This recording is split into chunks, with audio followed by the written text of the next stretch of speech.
تو جو بیت رہی تھی بلال پر، ابو فقیہ پر، زنیرہ پر، جو ان پر بیت رہی تھی، جو خباب پر بیت رہی تھی، جس طرح ہلاک کیا گیا ہے حضرت سمیہ کو، حضرت یاسر کو، یہ ساری تکلیفیں انہیں بھی تھیں، لیکن کیا اس کا یہ بالواسطہ ایذا محمد کے لیے نہیں تھا صلی اللہ علیہ وسلم، آپ کے ساتھی، آپ کے جانثار، لیکن آپ ان سے بھی کیا کہیں، فصبروا فصبروا فصبروا۔ جب ابو جہل بدترین ٹارچر کر رہا تھا حضرت سمیہ اور حضرت یاسر کو رضی اللہ تعالی عنہما، آپ کے علم میں ہے کیسی کیسی ٹارچر کی ہے؟ جوان بیٹے کو باندھ دیا ایک ستون کے ساتھ، اس کی نگاہوں کے سامنے برہنہ کیا ہے ماں کو،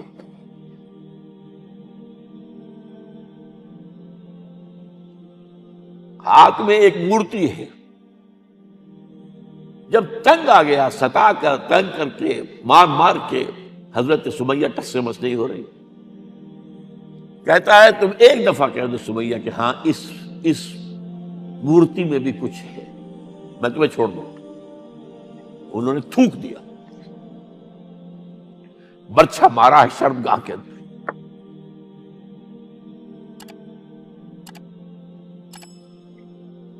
کتنی تکلیف پہنچی ہوگی ان کو،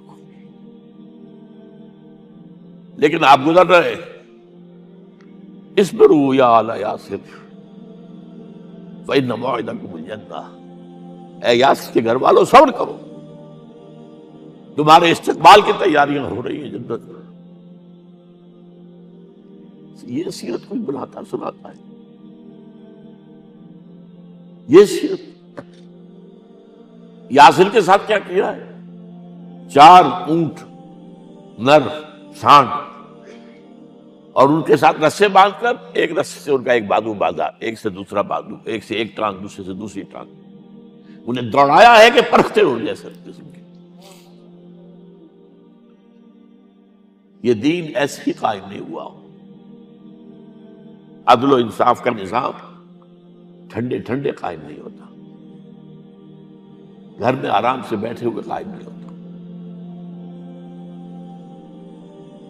اور سنیے، 3 برس شیب بنی ہاشم کے اندر قید ہے، 3 برس ٹوٹل بائیکاٹ، ایک گھاٹی، ادھر پہاڑ ادھر پہاڑ، دونوں طرف جو ہے پہرے، کوئی کھانے پینے کی چیز اندر نہیں جائے گی، اور پورا خاندان بنی ہاشم، وہ بھی کہ جو ایمان نہیں لائے، وہ قبائلی زندگی تھی نا۔ بنو ہاشم چونکہ حضور کو پشت پناہی چھوڑنے کو تیار نہیں ہوئے، ابو طالب نے آخری وقت تک بھی ساتھ نہیں چھوڑا۔ ہاں، آخری وقت کے قریب ایک بات ہو گئی تھی، ایک مرتبہ تو ہوا کہ وفد آیا ہے قریش کا کہ اپنے بھتیجے کو روک لو، وہ ہمارے معبودوں کی توہین کرتا ہے۔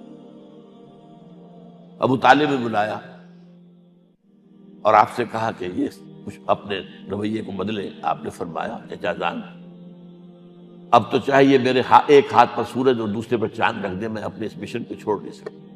اور ابو طالب کے عین انتقال کے وقت جو معاملہ ہوا، جب وفد آیا ہے کہ ٹھیک ہے اب ہمارا جو ہے صبر کا پیمانہ لبریز ہو گیا ہے، اب ٹھیک ہے آ جاؤ میدان میں، تم بھی ساتھ چھوڑنے کو تیار نہیں ہو۔ ابو طالب نے بلایا ابو، بھتیجے مجھ پر اتنا بوجھ نہ ڈالو جو میں برداشت نہ کر سکوں۔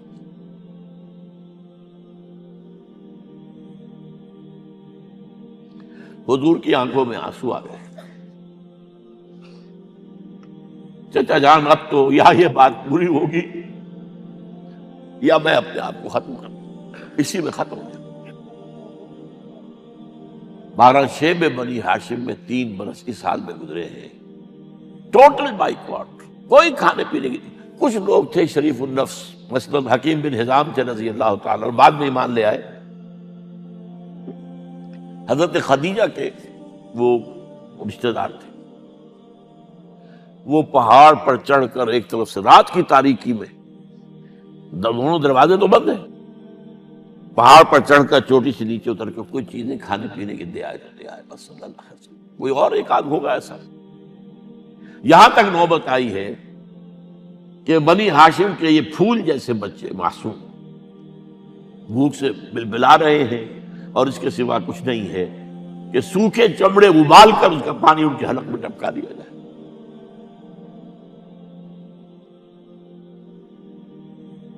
اور جو ہوا وادی طائف میں، جب مکے والوں نے فیصلہ کر لیا کہ آپ قتل کر دو، ابو طالب بھی فوت ہو چکے ہیں، اب کوئی اندیشہ نہیں، کوئی خانہ جنگی شروع نہیں ہوگی، کوئی انٹرا ٹرائبل وار نہیں ہوگی،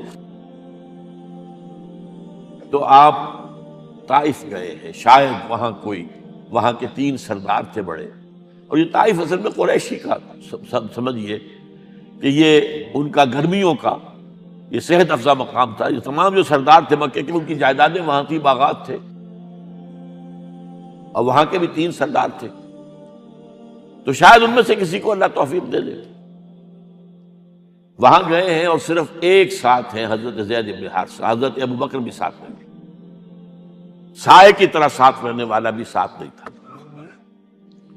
وہاں جا کر جو آپ نے تینوں سے بات کی ہے، تینوں نے وہ باتیں کہی ہیں جو کلیجے کو چیر جائے، اور اس میں کیا ہو رہا ہے، اسٹریٹ ارچنز جو کہلاتے ہیں ہمارے یہاں، جھوکرے گلیوں کے، انہیں اشارہ کر دیا ذرا ان کی خبر لو، اب وہ پتھراؤ کر رہے ہیں۔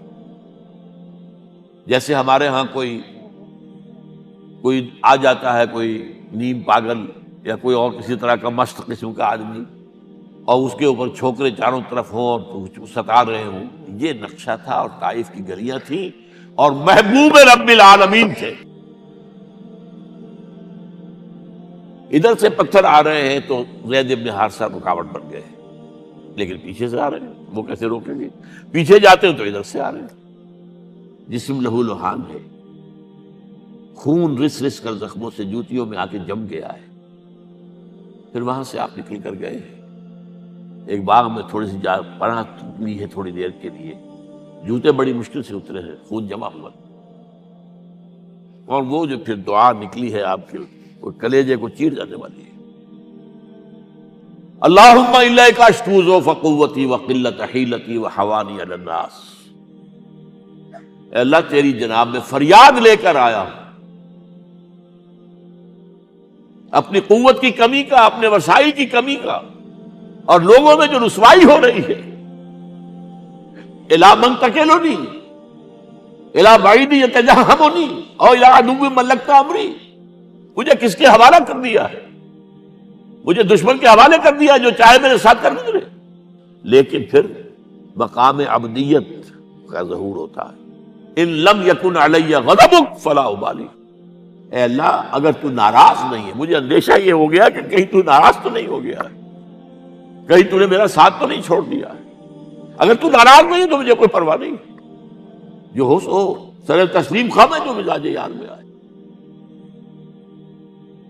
واپس آئے ہیں تو مکے میں داخل نہیں ہو سکتے تھے، وہاں تو قتل کا فیصلہ ہو چکا تھا۔ بہرحال یہ چند باتیں میں نے آپ کو بتائی، باقی تو یہ کہ غار ثور ہے کیسی کیسی، اور پھر غزوہ بدر سے پہلے کی رات ہے، اور وہ آپ کا زندگی کا طویل ترین سجدہ ہے، اس میں جہاں تک یہ الفاظ بھی آپ نے کہہ دیا، اللہ اگر کل یہ جو 313 یہاں جمع ہیں اگر یہ ختم ہو گئے تو پھر قیامت تک تیرا نام لینے والا کوئی نہیں ہوگا، میں آخری رسول اور میری یہ 15 برس کی کمائی ہے۔ اس وقت کہا حضرت ابوبکر نے، وہ پہردار کی حیثیت سے کھڑے تھے، کہ حسبک حسبک حضور بس کیجئے بس کیجئے۔ بہرحال بدر ہے، احد ہے، زخمی ہوئے ہیں، دندان مبارک شہید ہوئے ہیں، خون اتنا بہا ہے کہ بے ہوش ہو گئے ہیں، اور خبر اڑ گئی ہے کہ آپ شہید ہو گئے۔ یہ سب کچھ، اور سب سے بڑھ کر حمزہ کی لاش سامنے آئی۔ کیسی لاش؟ ناک کٹی ہوئی ہے، کان کٹے ہوئے، پیٹ چاک کر کے کلیجہ چبایا ہوا ہے،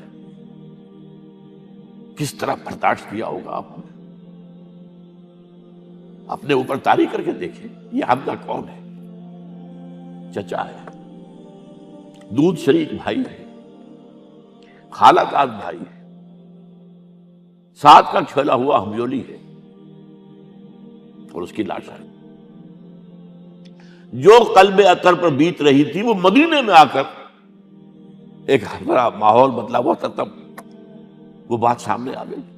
تو مختلف گھروں سے عورتوں کے بین کرنے کی آوازیں آ رہی تھی، اس لیے کہ اس وقت تک بین کرنا حرام نہیں قرار دیا گیا تھا، ممنوع نہیں تھا. آوازیں سن کر حضور کی زبان مبارک سے نکل گیا اما حمزہ تو فلا بواکی لہو، ہائے حمزہ کے لیے تو کوئی رونے والی بھی نہیں ہے.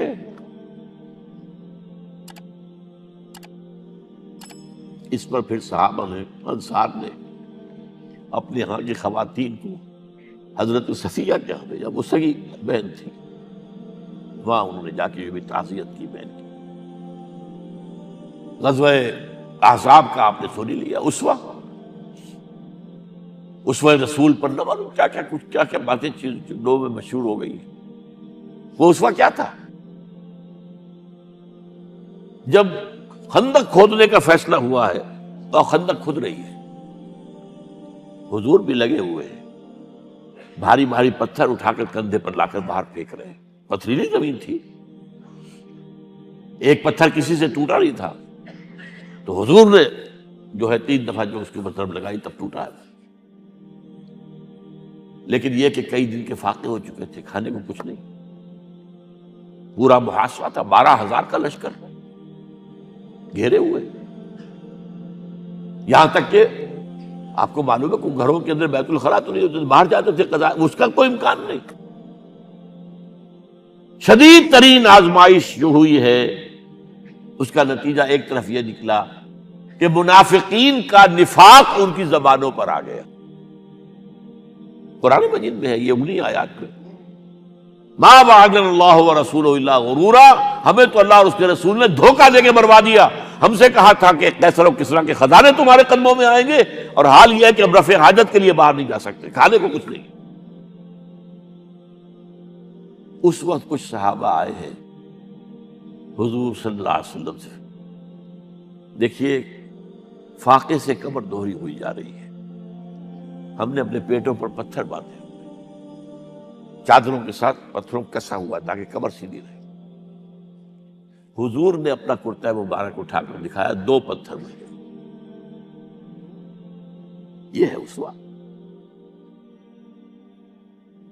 یہ ہے آپ کی سنت، آپ کا اسوہ حسنہ. لیکن اس اسوہ حسنہ سے فائدہ کون اٹھا سکتا ہے؟ لقد کان لکم فی رسول اللہ اسوۃ حسنۃ لمن کان یرجو اللہ والیوم الآخر وذکر اللہ کثیرا. اسوہ تو اپنی جگہ ہے، قرآن میں ہدایت سب کے لیے، ھدی للناس، لیکن فائدہ اٹھائیں گے صرف متقین، ھدی للمتقین ہے سب کے لیے. اسوہ سب کے لیے ہے، لیکن استفادہ وہی کر سکے گا جو 3 شرطیں پوری کرے: اللہ اور یوم آخر پر ایمان اور اللہ کا